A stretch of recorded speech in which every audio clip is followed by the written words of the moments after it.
Hello everyone. Today I am going to start from prose section, chapter 3 Varsha Varnanam.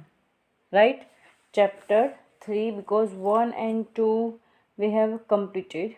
Then today I am going to start chapter 3 The Beautiful Rainy Season. Right ये जो chapter है वो rainy season के बारे में है, वर्षा ऋतु. You all know. Right? So introduction is there now. Maharshi Vedvyas has composed 18 Puranas. They are 12 chapters, it means sections, and 18,000 shlokas in it. You know, we find every beautiful, pleasing description of rainy season as well as autumn in the 20th chapter of the 10th section. 7 shloks describing rainy season are selected here in this lesson. Already here in Gujarati has written introduction is there, so you can read also with listening. So students, in this chapter what is showing, sky gets covered with flashes of lightning and roars of clouds as soon as the rainy season sets. Shower of rain start pouring from those clouds. With the advent of rains, the earth looks beautiful. Farmers became happy, okay, seeing their fields laden with crops, animals living in water as well as on the land adopt quite new look. Fresh grass sprouted all around. Roads get covered by grass. Right? Advent of rainy season become a festival for peacock. They express their joy by their pleasing sounds and screams. So here about rainy season and the beautiful rainy season we have to talk. So ये rainy season के बारे में यहाँ पे श्लोक्स बताए गए जिसको हम पढ़ेंगे. Now what you have to do, आपको इसमें क्या करना है, तो वीडियो सुनते हुए आप अपनी यानी कि ईयरफोन लगा दीजिए. Then you have to look in your textbook, you have to read from your textbook, not you have to only just listen from my video. Right? आपको अपनी वीडियो सुनते हुए मोबाइल ईयरफोन लगा के side में रख देना है. Then you have to read your textbook. आपको अपनी टेक्स्ट बुक में से जो चैप्टर्स है उसको पढ़ना है और उसको सुन के समझने का ट्राई करना है. So it will be easiest for you. Right? So now first look I am going to start. ततः it means then. Pravartat, pravartat it means begin, yeah, started. Pravartat it means begin or started. Pravrit, pravrit it means rainy season. अब rainy season के लिए यहाँ पे कौन सा शब्द आया है? प्रावृत. ओके. एंड प्रावर्तत it means started. The sentence meaning is when the time arrived or started. Sarva Sattva Sukh Prada. Sarva means all creatures. Sattva means creatures, all creatures. Sukh Pradam. Sukh means happiness and Prada means one who gives. Prada यानी देना, प्रदान करना, gives. Right? ततः प्रावर्तत pravrit sarva sattva sukh prada. Tatah means then. Again I am telling tatah means then. Pravartat it means begin or started. Pravrit it means rainy season. And sarva means all. Sarva sattva yani all creatures. And sukh means happiness. And prada means gives. Right? अगर आपको glossary उसके meaning लिखना चाहो तो आप लिख भी देना ताकि आपको वो श्लोक इजीली समझ में आ जाए. देन विद्योतमान परिधि, यहाँ पे एक शब्द है इतना, विद्योतमान परिधि. Right? It means having shine, then विस्फुरति तनस्तला, विस्फुरति तनभस्तला, विस्फुरति tanabasthala, it means with thunderous sky, right? With thunderous sky. The meaning is, then the rainy season with shining thunderous sky and giving happiness to all creatures began. Okay इसका क्या मतलब हुआ कि उसके बाद सारे प्राणी जो है वो सुख देने वाली और चमकती तेज या गरजते हुए बादल को आकाशवाणी देने वाली वैसी वर्षा ऋतु स्टार्ट हो गई है। ओके सारे प्राणियों को सुख देने वाली चमकते तेज यानी कि बिजली और रॉरिंग करते हुए यानी कि क्या बोल सकते हैं रॉरिंग को हिंदी में, गरजते हुए बादलों की आकाशवाणी देती हुई वर्षा ऋतु स्टार्ट हो गई है, right. Again I am telling, then the rainy season with shining and thunderous sky and giving happiness to all creatures begin or arrive, you can say begin and arrived both, right. So first slok has completed. I hope it is clear. Then second, Ashto Masan Nipitam. Ashto means 8. Masan means month. Nipitam, it means having drunk. Nipitam, pitam means drunk, and Nipitam, it means having drunk. Yat means those. Bhumya means on land. Okay, or you can say the earth, on the earth.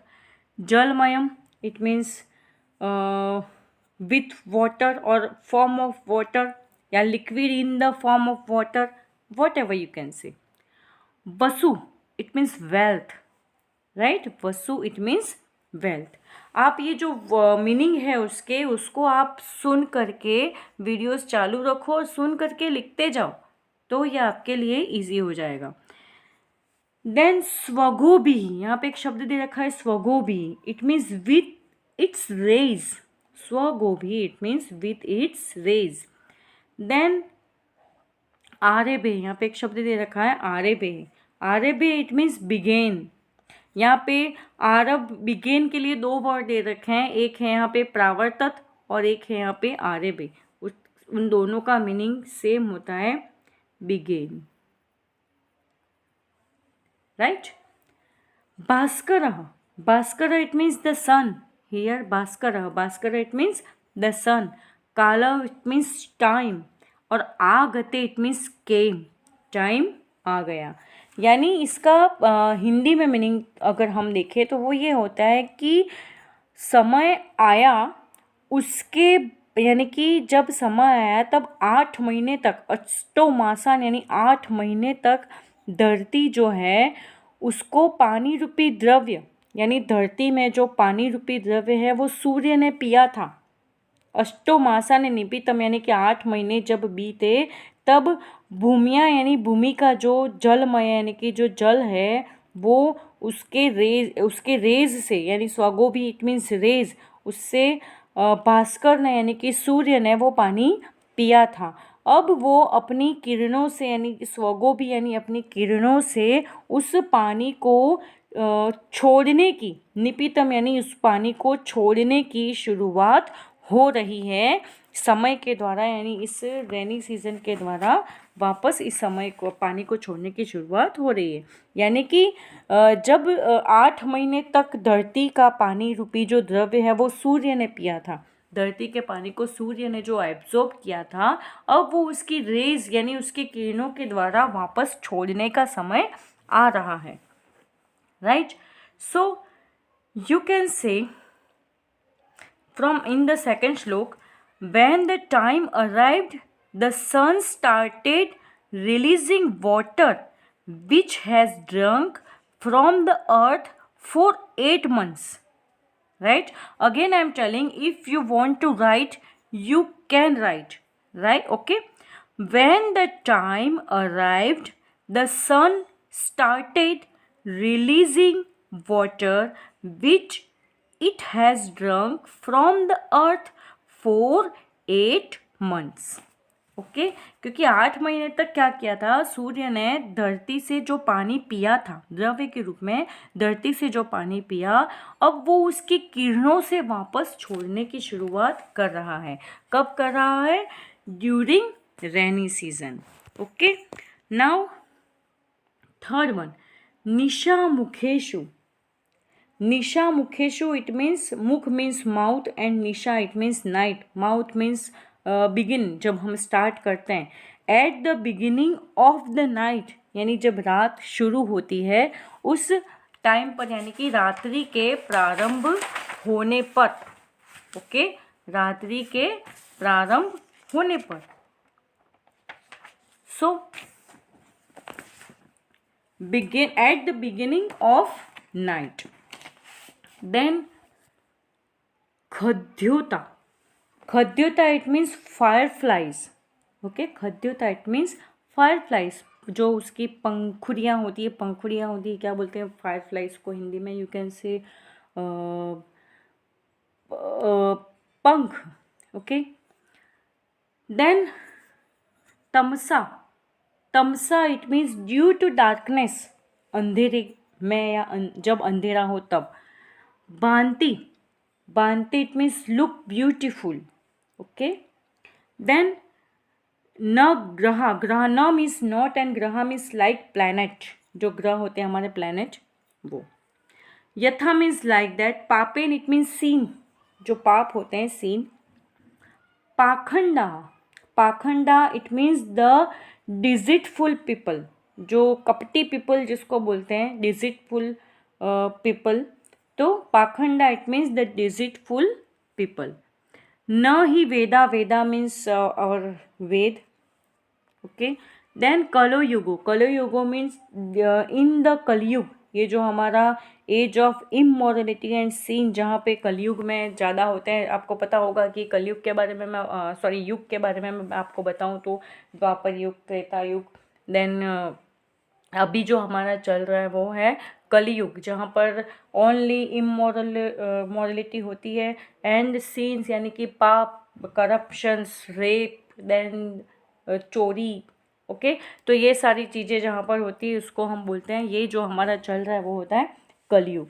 तो अगर आप इसका हिंदी में meaning देखोगे तो इस तरह से है कि जिस तरह से रात्रि के प्रारंभ काल में कलयुग, यहाँ पे दे रखा है निशा मुखेशु, यानी कि रात्रि के रात्रि. तो जब रात्रि हमारी प्रारंभ होता है, यानी कि जब हमारी रात स्टार्ट होती है, तो कलयुग में पाप और पाखंडी शोभते हैं, यानी कि शोभा देते हैं. यानी कि जिस तरह से रात स्टार्ट हो रही है, यानी कि हमारा कलयुग स्टार्ट हो रहा है, तो कलयुग में सिर्फ पाखंडी लोग और वही शोभा देते हैं कलयुग में. और वैसे ही अंधेरे में, अंधेरा जो है उसमें क्या होता है, तो अंधेरे में हमें सिर्फ फायरफ्लाइज दिखते हैं ना, जिस तरह से जो वो जो छोटे छोटे चमकने वाले पक्षी आपको इंसेक्ट्स दिखते हैं, उसी तरह से, और वो वही शोभा देते हैं. Right. Again I am sorry. निशा मुखेशु खग्योत तमसा भ्रांति, यानी कि न गृहा. निशा मुखेशु यानी कि जिस तरह से रात्रि के प्रारंभ होने पर खद्योत यानी कि जो चमकने वाले जो क्या बोल सकते हैं उसको, फायरफ्लाइज जो होते हैं, खद्योत यानी फायरफ्लाइज. तो अंधेरे में, तमसा यानी अंधेरे में, भांति यानी चमकते हैं. तो जब रात्रि स्टार्ट होती है तो वो जो चमकने वाले फायरफ्लाइज होते हैं वो शाइन करते हैं, उससे रात खूबसूरत लगती है, ना कि न गृह, ना कि प्लैनेट से. ओके फर्स्ट लाइन का मीनिंग आप समझ जाओ, पहले उसको मैं हिंदी में समझा देती हूँ ताकि आपके लिए वो क्लियर हो जाए. निशा मुखेशु. निशा मुखेशु यानी eight the beginning of the night, जब नाइट स्टार्ट हो रही होती है. तो खद्योता इट मीन्स फायरफ्लाइज जो होते हैं, और तमसा मीन्स अंधेरे में, भ्रांति यानी लुक ब्यूटीफुल, यानी जो रात होती है वो जब स्टार्ट होती है तो जो फायरफ्लाइज होते हैं उससे वो और ब्यूटीफुल लगती है, न गृह, ना कि प्लैनेट से. राइट। यथा पापेन, उसी तरह से, सिमिलरली, यथा पापेन यानी पाप से और पाखंडियों से, जहाँ पाप और पाखंडी है वहाँ पर कलयुग शोभित होता है, यानी कलयुग अच्छा लगता है, ना कि वेद। वेद हमारे जो हैं ऋग्वेद, सामवेद, अथर्ववेद और यजुर्वेद, तो वेदों की शोभा यहाँ पर नज़र नहीं आती है, क्योंकि पाखंडी लोग हैं, जहाँ पापी लोग हैं, वो कलयुग को ही शोभा देता है, ना कि वेदों को। उसी तरह से जब रात होती है तो वो जो फायरफ्लाइज होते हैं वही नाइट को ब्यूटीफुल बनाते हैं, ना कि प्लैनेट्स। राइट, यहाँ पे ये जो कंपैरिजन दिया है, आई होप आपको क्लियर हो गया होगा। देन फिर से देखिए इसको, at the beginning of the night the fireflies look beautiful due to darkness, right, and not the planets. Similarly, in the Kalyug, the effects of the Vedas cannot be experienced due to sins committed by the deceitful people.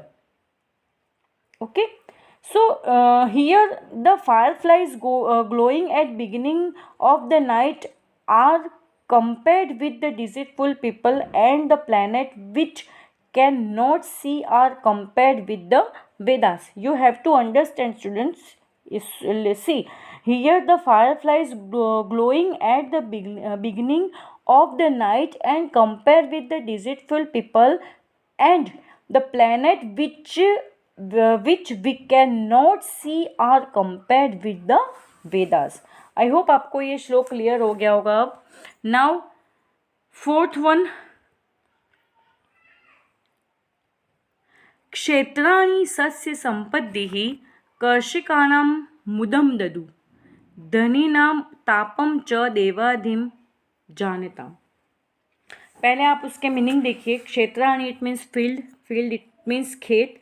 सस्य संपत्ति, सस्य means crops, okay, and संपत्ति it means prosperity. So, Sasya Sampati you can say in easy language with the wealth in the form of food grains. Okay, Sasya Sampati it means with the wealth in the form of food grains. Karshakanam, Karshak it means farmers, Karshak it means farmer, and Karshakanam it means farmers. Mudam it means joy, or you can say happiness, Mudam. And Dadu it means started giving. Dadu means started givings. Then धनी नाम, यहाँ पे एक word दे रखा है यहाँ पे धनी नाम. धनी नाम it means of wealthy people. And उपतापम इट मीन्स डिस्ट्रेस. उपतापम it means distress. Then one word is there देवाधीनम. देवाधीनम it means depending upon luck. देव इट मीन्स गॉड, देवता.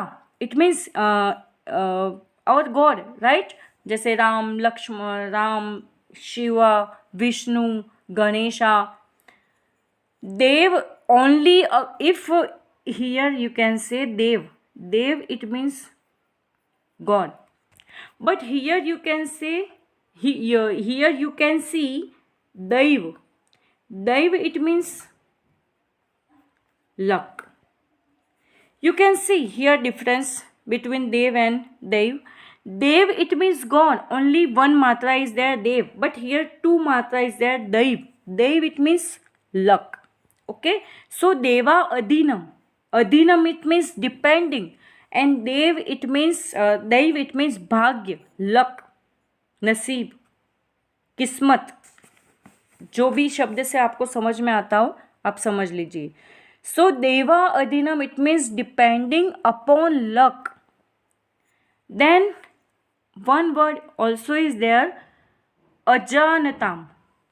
Ajanatam it means of ignorant people. Ajanatam it means of ignorant people. क्षेत्राणि सस्य संपत्ति ही कर्षकाणाम मुदम ददु.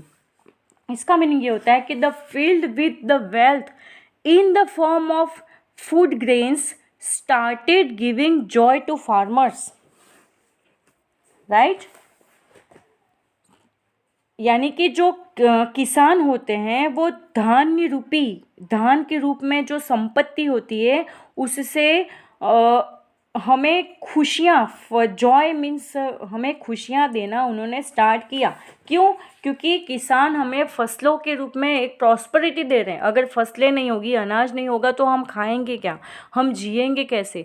तो अनाज के रूप में हमें वेल्थ यानी धन, प्रॉस्पेरिटी दे रहे हैं और इस तरह से वो हमें खुशियाँ दे रहे हैं, खुशियाँ देना स्टार्ट कर रहे हैं, राइट। तो again first sentence translation is that क्षेत्राणि सस्य संपत्ति कर्षकाणां मुदम ददु. It means the field with the wealth in the form of food grains started giving joy, or you can say happiness, to farmers. Then dhaninam utpatapam cha deva adinam ajantam. It means but the wealthy and ignorant people who are dependent upon luck feel distress. यानी कि जो इस बात को नहीं जानते हैं, जो अनाज का संग्रह यानी कि उसको कलेक्ट करते हैं, वैसे धनवान दुख यानी कि जो सिर्फ भाग्य के अधीन है, राइट। जो किसान है वो खेती करके हमें धन के रूप में आनंद दे रहे हैं और उन्होंने स्टार्ट किया है, वो अच्छी बात है। बट जो भाग्य के अधीन है यानी कि जो सिर्फ नसीब पर, अगर किस्मत में होगा तो हमें मिलेगा, ऐसी जो हम सोच रखते हैं ना, तो उस भाग्य के अधीन जो है वो इस बात को नहीं जानते हैं कि, और वो क्या करते हैं, सिर्फ अनाज को संग्रह करते हैं और धनवान बनने का सपना, धनी निमुताप यानी कि धनवान बनने का सपना देखते हैं देवामधिनम, सिर्फ भाग्य पे डिपेंडेंट हो करके। So second line meaning is but the wealthy and ignorant people who are dependent upon luck feel distress, right? तो पूरे श्लोक का आप ट्रांसलेशन फिर से देखिए। क्षेत्राणि सस्य संपदि कर्षकाणां मुदम ददु धनीनाम उपतापम च देवाधीनम जानताम। तो इसका ट्रांसलेशन मैं आपको फिर से बता देती हूँ। If you want to write then you can right.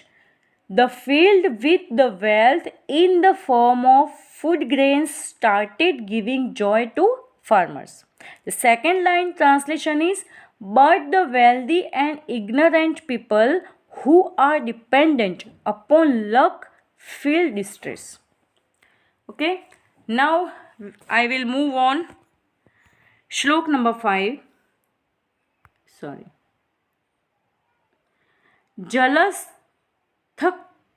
लोकसः सर्वे नववारिधि निवेशया अब्रीद रुचिरम रूपम यथा हरि निषेवया, राइट। जलस्थ लौकस, लौकस इट मीन्स यू सी, जलस्थ लौकस, जलस्थ लौकस it means those who lived on land and in water. जल स्थल औकस, जल यानी वाटर, स्थल यानी लैंड और औकस यानी लिव। इट मीन्स जलस्थोकस, इस पूरे शब्द का मतलब होता है those who live on land and in water. Okay, जल मीन्स वाटर, स्थल मीन्स लैंड एंड औकस मीन्स लिव। नववारी निवेशया, नव means new, okay, nav means new, vari it means consuming, sorry, vari means water, sorry, vari means water and nishevaya it means consuming. So इस शब्द का meaning हो जाता है नववारी निषेवया, उस शब्द का मीनिंग हो जाता है कि by consuming new water or rain water, whatever you can say, right. Then अब्रिबत, अबिभ्रत, यहाँ पे एक शब्द दे रखा है ये अबिभ्रत, उसका मतलब होता है टुक फ्रॉम, इतना ही मतलब होता है टुक फ्रॉम यानी लेना, कहाँ से लेना, बारिश से। देन हरि निषेवया, हरि निषेवया, हरि मीन्स गॉड, निषेवया इट मीन्स वर्शिपिंग, पूजा करना, बाय वर्शिपिंग गॉड। ओके, तो इसका अगर आप मतलब देखो, अगर आप हिंदी में देखते हैं तो इसका मीनिंग ये होता है कि भक्त जिस तरह से भगवान की सेवा, हरि निवेश यानी कि भगवान की सेवा करके भक्त जिस तरह से अच्छा रूप धारण करता है, रुचिरम रूपम यानी कि अच्छा रूप धारण करता है, यहाँ पे पहले हम नीचे की लाइन का मीनिंग देखेंगे क्योंकि उसको कंपेयर किया है ऊपर के सेंटेंस से। तो जिसको कंपेयर करते हैं, जैसे चांद जैसा चेहरा, अगर हम ऐसा बोलें तो चांद को हम पहले सेंटेंस में यूज़ करते हैं, फिर जिसके बारे में जिससे कंपेयर कर रहे हैं उसको हम पहले बोलते हैं, और जिसको कंपेयर कर रहे हैं उसको बाद में बोलते हैं, राइट।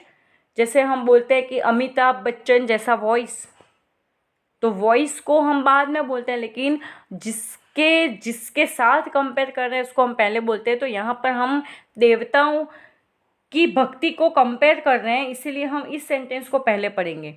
तो हरि निवेशया यानी कि भगवान का भक्त जिस तरह से सेवा करता है और उसकी सेवा करके वो रमणीय रूप यानी रुचिर रूप, अच्छा रूप धारण करता है। अच्छा रूप कैसे? तो भगवान की सेवा करने वाले इंसान को हमेशा उसके साथ अच्छा ही होता है, और जब अच्छा होता है तो वो हमेशा शाइन करता है, क्योंकि वो कभी दुखी नहीं होता, सैड नहीं होता। जो हैप्पी रहते हैं वो हमेशा शाइन करते हैं। इसीलिए बोला गया है कि भगवान की सेवा करने वाला जिस तरह से अच्छा रूप धारण करता है, वैसे ही सभी जल और स्थल में रहने वाले नए जल का सेवन करने वाले रमणीय यानी कि अच्छा रूप धारण करते हैं। कि जिस तरह से भगवान की पूजा करने वाला, सेवा करने वाला अच्छा रूप धारण करता है, वैसे ही जो हमेशा जल और स्थल पर रहते हैं वो हमेशा नया रूप धारण करते हैं, क्योंकि पानी भी सीज़न के साथ साथ बदलता रहता है। और ज़मीन पर भी हमें जब वर्षा ऋतु आती है तो ग्रीनरी होती है, जिसकी वजह से हमें नया रूप मिलता है, और उसकी वजह से उसका यानी कि धरती को नया रूप मिलता है, right. So translation is there, like worshipping of God, all the creatures living in water and on land took beautiful from started looking beautiful, right? So land look beautiful from after consuming the new water, right? जिस तरह से भगवान की पूजा करने से व्यक्ति को एक नया रूप मिलता है, वैसे ही जो पानी में और धरती पर रहते हैं उनको बारिश के पानी से जो नया पानी आता है उससे उनका रूप खिलता है। नाउ 6 नंबर, मार्गा बभूवुः संदिग्ध त्रिनेच्छना रिसंस्कृता नाभ्यमस्यमाना श्रूयतो द्विजे कालहता एव, राइट। सो मार्गा यानी ऑन द वे, मार्ग में, बभूव इट मीन्स बिकेम, संदिग्धा, संदिग्ध इट मीन्स अनक्लियर, त्रिणे इट मीन्स ग्रास, घास, एंड छन्ना इट मीन्स कवर्ड। यहाँ पे दे रखा है असंस्कृता, इट मीन्स नॉट प्रॉपर, हमारा जो कल्चर होता है नॉट प्रॉपर। न असभ्यमाना, यहाँ पे 2 वर्ड है, ना सभ्यमाना, उसको हम अगर अलग करें तो न प्लस असभ्यमाना, देन ना सभ्यमाना, it means when not practiced। श्रुतयो इट मीन्स द वेदास, श्रुत वेदा को बोलते हैं, जो वेदास होते हैं उसको बोलते हैं श्रुति। द्विजे मीन्स 2 पार्ट्स। कालहता, कालहता it means destroyed in due course, and ईव मीन्स लाइक दैट, राइट। तो इस श्लोक का मीनिंग ये हो जाता है कि ब्राह्मणों के अभ्यास और स्वाध्याय नहीं करते हैं जब, तो उस समय नाश प्राप्त करते हैं और वेदों का भी नाश होता है। उसी तरह से अगर रास्ते साफ नहीं किए जाए तो मार्गों में घास फैल जाती है और रास्ता अस्पष्ट हो जाता है।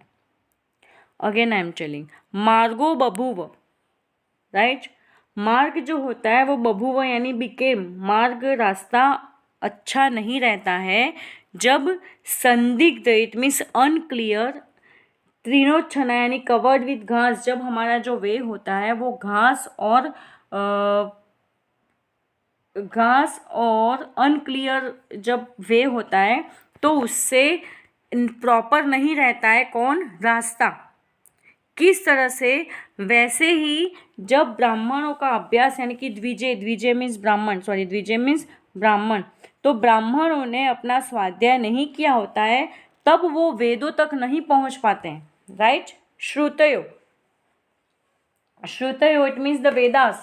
तो ब्राह्मणों ने जब अध्ययन नहीं किया होता है तब वो कहाँ तक नहीं पहुँच पाते हैं, वेदों तक नहीं पहुँच पाते हैं। उसी तरह से रेनी सीजन में अगर रास्ता क्लियर नहीं है, क्यों क्लियर नहीं है, क्योंकि अगर घास और उसको हमने प्रॉपर नहीं किया है, वो अनक्लियर है वो रास्ता, तो हमें उस रास्ते से डर रहेगा। क्यों? क्योंकि वहाँ पर एनिमल्स, स्नैक्स वगैरह, सारे सांप वगैरह आ जाते हैं। तो वो रास्ता जिस तरह से प्रॉपर नहीं होता है, यहाँ पे इस तरह से कंपेयर किया है कि जब ब्राह्मण लोग सही से प्रैक्टिस नहीं करते हैं, अध्ययन नहीं करते हैं, तो वो वेदों तक नहीं पहुँच पाते हैं। उसी तरह से अगर हमने बारिश के सीज़न में हमारा रास्ता क्लियर नहीं किया है तो हम सही रास्ते तक अच्छी तरह से नहीं पहुंच सकते, right.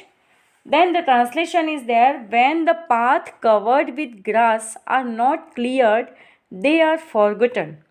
Similarly, due to lack of practice the Vedas are being forgotten by Brahmins. See student, here the path covered with grass compared with the Vedas forgotten due to lack of practice. यहाँ पर दोनों को कंपेयर किया। Now 7th, मेघामोत्सवा, मेघाम उत्सवा। यहाँ पे दो शब्द है, मेघा मीन्स क्लाउड्स, बादल, एंड उत्सवा इट मीन्स फेस्टिवल्स। और दो शब्द एक किए, मेघामोत्सवा it means considering arrivals of clouds and festivals. Rishta it means happy, become happy you can say. Then Prayatnandan it means became happy. Rishta means become happy and Prayatnandan it means became happy. शिखंडिना, शिखंडिना it means peacock. peacock को आप शिखंडिना, यानी कभी आपने KBC खेलने जाओ तो आपको question आ सकता है कि पिकॉक के लिए और कौन सा शब्द यूज़ होता है, तो शिखंडिना, राइट।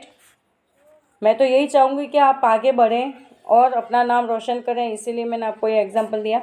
देन गृहेशु इट मीन्स एट होम, तप्ता इट मीन्स डिस्ट्रेस्ड, निवर्णेना इट मीन्स टायर्ड, यथा it means like that, and भगवज्जानागमे it means when the devotee of god arrive.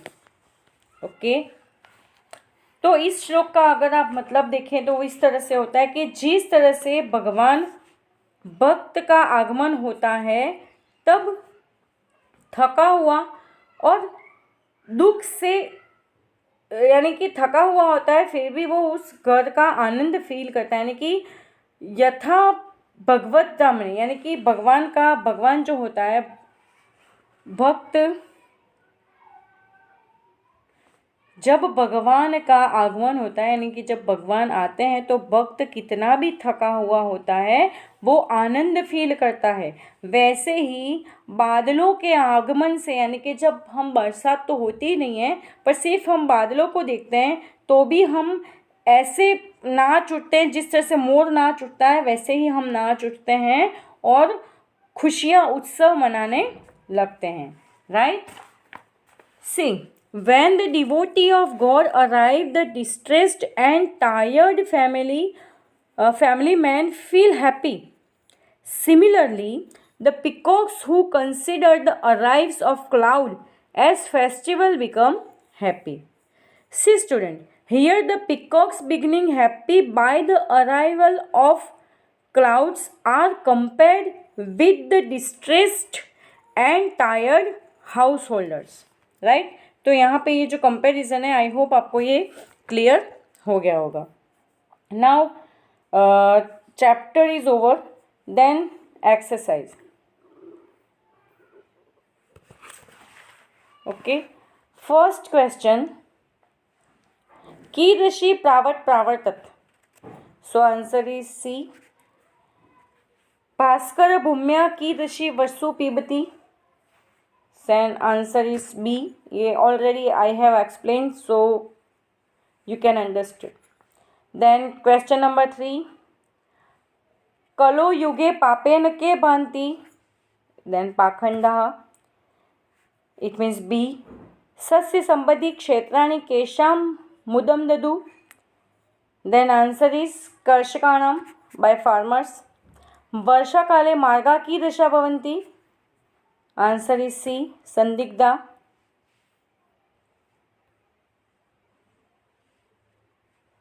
Then question number 6 मेघागमेन के रिष्टा भवन्ति? देन शिखंडिनः. नाउ एक वाक्य में इट मीन्स वन सेंटेंस में यू हैव टू राइट. आपको एक सेंटेंस में आंसर लिखना है. तो सूर्य कति मासान भूम्या वसु पीबती? कितने मास तक सूर्य उस पानी को पीता है? तो कति की जगह पे आप लिखेंगे अष्टौ. राइट.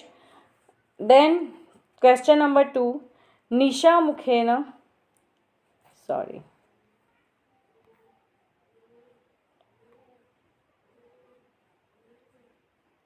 निशा मुखेन के बांति के न बांति? तो आप यहाँ पे के दोनों है. फर्स्ट के की जगह पे आप लिखेंगे खद्योता,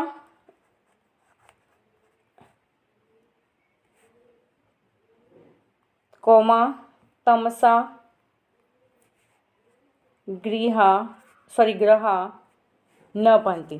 खद्योता तमसा ग्रहा न बनती. ये जो मैंने यहाँ पे लिखा है अगर वो क्लियर ना हो तो आप अपनी टेक्स्ट बुक में देख सकते हैं. नाउ क्वेश्चन नंबर 3 क्षेत्राणि कथम कर्षणा मृदुदम? तो कथम की जगह पर आप लिखेंगे सस्य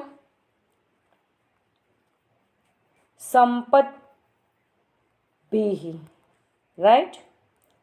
देन क्वेश्चन नंबर 4 अनन्यप्यमाना श्रुतयः कीदृशः भवन्ति? तो कीदृशः की जगह पे लिखोगे आप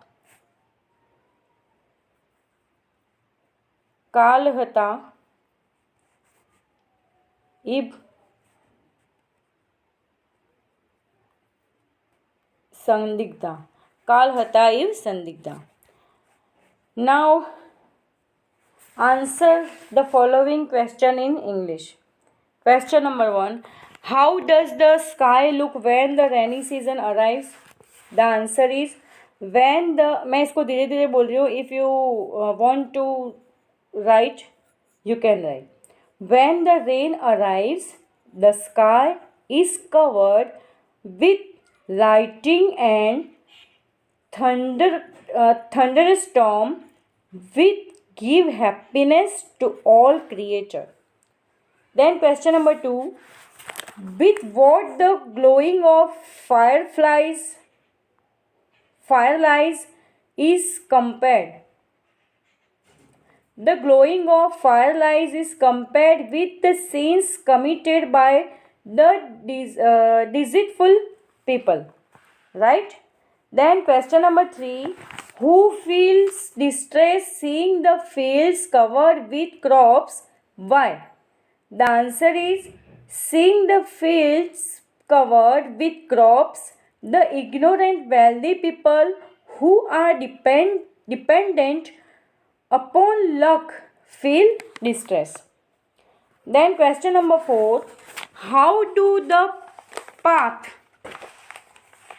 look the rainy season? Why are they compared with the Vedas? The answer is the path in the rainy season covered with the grass look unclear.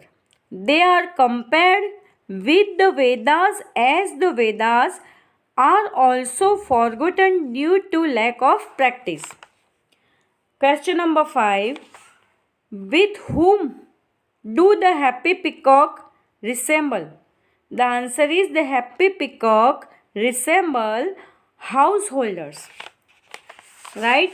Then write review वर्षा वर्णनम यानी कि वर्षा वर्णन रेनी सीजन के बारे में आपको अपना review लिखना है. Then descriptive note. Okay explain the reference. Right. स्वगो भी अमुक्त रेभे भास्कर काल आगते. It means when the time arrived the sun started releasing water with its rays. तो इसको आपको एक्सप्लेन करना है. देन यथा पापेन पाखंडा नहीं वेदा कलो युगे. It means as in Kali Yuga, the effect of deceitful people is experienced and not of the Vedas. तो इसको आप अपनी तरफ से एक्सप्लेन कर देंगे. देन थर्ड, गृहेषु तप्ता निर्विण्णा यथा भगवंजन आगमे. तो इसका ट्रांसलेशन ये होता है कि by the arrival of the devotee of God the distressed house holder feel Joy. And last one, मार्गा बबुआ, इसका ट्रांसलेशन होता है path covered with grass when not trimmed became unclear. तो ये जो है रेफरेंस और एक्सप्लेन शॉर्ट नोट, ये आपको according to explanation you can write and you have to write in your words. Right now the chapter is over. I hope all things cleared. Okay, thank you very much, students.